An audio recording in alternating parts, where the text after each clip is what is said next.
Bill Padley on TRE.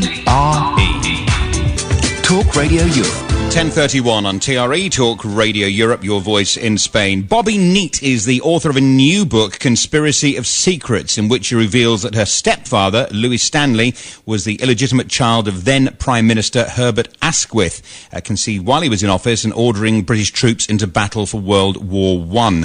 It's a bit of a scandal, this. It's without doubt one of the biggest cover-ups in British political history, but how was it kept hidden from the public view for so many years, and could it still happen today? Louis Stanley went on to become a high flyer in Formula One as boss of the British racing team, spawning driving legends like Graham Hill and Jackie Stewart. It's a tangled web, and we'll discuss it now with the lady herself, Bobbie Neate. Good morning. Welcome to the show. Good morning. Let's start, Bobbie, by talking about Herbert Asquith. Tell us about the man. Well, he was Prime Minister, one of the longest serving Prime Ministers that Britain's had.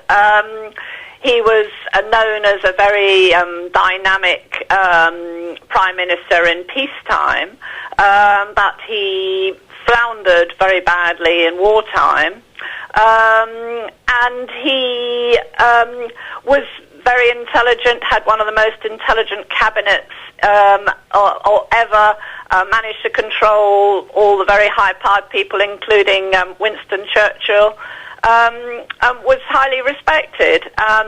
On his personal life, his first wife died rather tragically. Mm-hmm. He was left with 5 children. Crikey.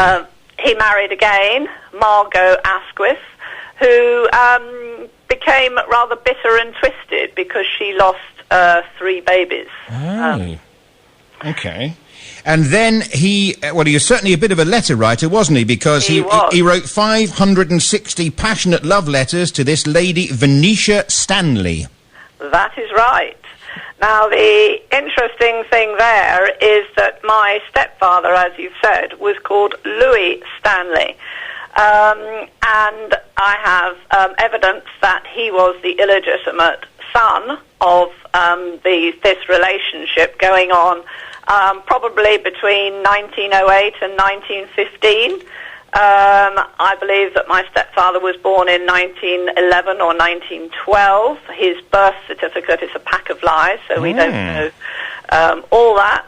But Venetia Stanley, the interesting thing was that Venetia Stanley was 35 years younger than Asquith, and how they managed to cover it up in those days was that Violet, who became Violet Bonham Carter, Violet was Asquith's eldest daughter. And the Bonham Carter, of the Bonham Carter that we know, Helena. Exactly. But the way they covered it up was, it was covered up, was that Violet was best friends with Venetia.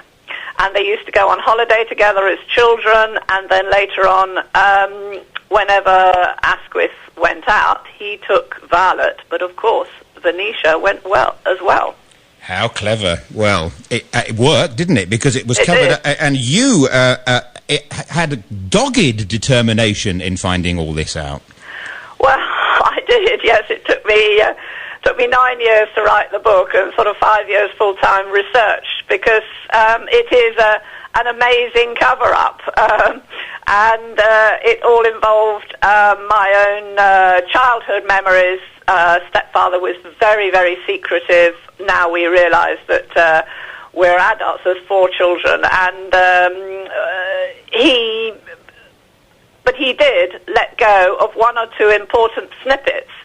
And he also used to brag about names. So Bonham Carter was one of the names that I can remember in my childhood being I was demolished by him because the radio had been on, and they were talking, my mum and stepfather were talking about Bonham Carter, and I was about 8, and I said, "Oh, fancy being called Bonham Carter. What a funny name." And, of course, I was completely told off, sent to bed, and I'll never forget the incident. And of course, so the names have, that's just one of the stories of the names, but that has been etched in my memory so much. And of course, to clarify it, Bonham Carter, Violet Bonham Carter was Louis half-sister. Okay. Now, to go back to your stepfather, you describe him as an abusive man and a psychopath. Yes. Well, he abused me. He was a very unpleasant stepfather. He would change moods just like that. Like any other psychopath, he could be utterly charming when he wanted to be. And then at other times he was cutting, more than waspish, and a complete and utter liar. I mean, I had no idea just how many lies he'd told, and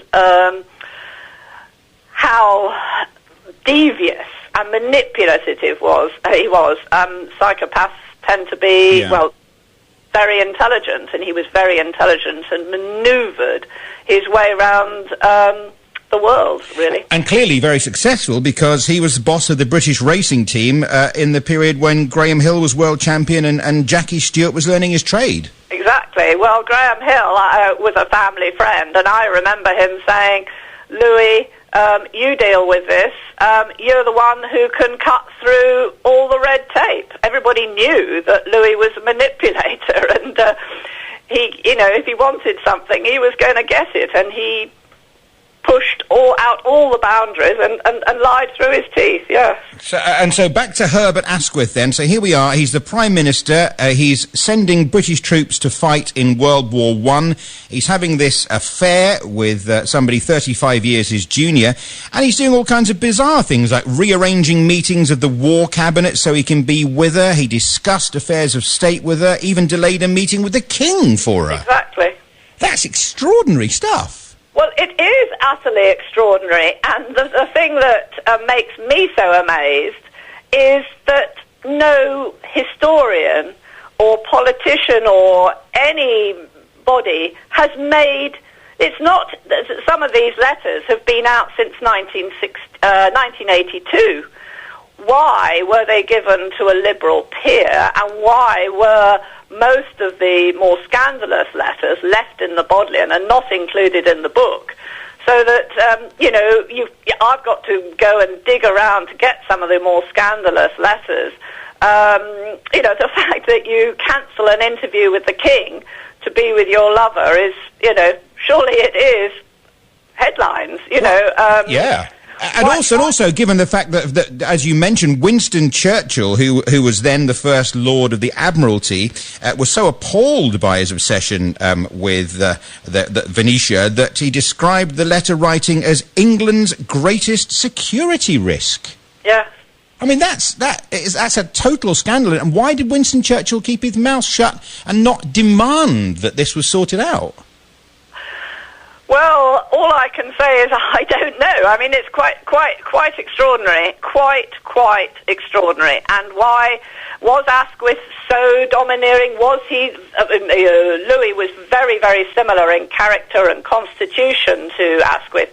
Was Asquith this completely domineering man that nobody dared say anything? I find that hard to believe. The amazing thing about Churchill is that in his memoirs he writes about how irritating it was in cabinet meetings that Asquith insisted on still using his quill pen in 1912, which of course most people have moved on from quill pens, with a scrawling pen in cabinet meetings, and then very publicly folding it up and giving it to one of the cabinet servants to go and put in the public post.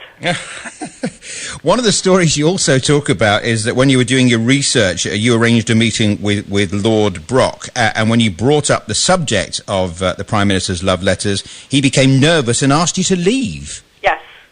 Quite, again, extraordinary. He's was a leading academic at Oxford University. I got an interview with him. He was utterly charming. I might add, he was always utterly charming. But I said, he said, what can you do to help me? And I said, well, I wanted to know whether there are any more letters. And he said, yes, maybe. Then I said, do you think the affair was sexual? And in his book, he denies that it could possibly be sexual. But in the interview, he said, well, you know, who knows, life changes, etc. And then I said, well, what do you think if I said that there was a love child and this leading academic just completely fell apart in front of me and said, well, very nice to meet you, but I think you must leave. How odd. How odd. And, of course, you asked the question, and it's one worth pondering, whether this could happen today. And I suppose the answer is, well, it probably could. However, there are a lot of whistleblowers now and a lot more ways to blow whistles than there were then. Yes, there are, but, you know, do politicians and gather together to protect their own? I think we know the answer to that one, don't we, Bobbie? I think we all know the answer to that one. And so where are you with this now? You've got the book, and is that kind of it now for you? You've kind of... Not at all. No, I'm doing... there's another... one of the fascinations to me is who were the two strange women who lived in my mother's house that my stepfather managed to manoeuvre into my mother's house. They were called Home Granny and Auntie Mamie, and of course they were the women who Asquith or Venetia asked to look after Louis. So they were the surrogate mother. Of course, part of my research is to find out who those two women really were. Why did Asquith and Venetia had to choose somebody very, very trustworthy to look after their love child?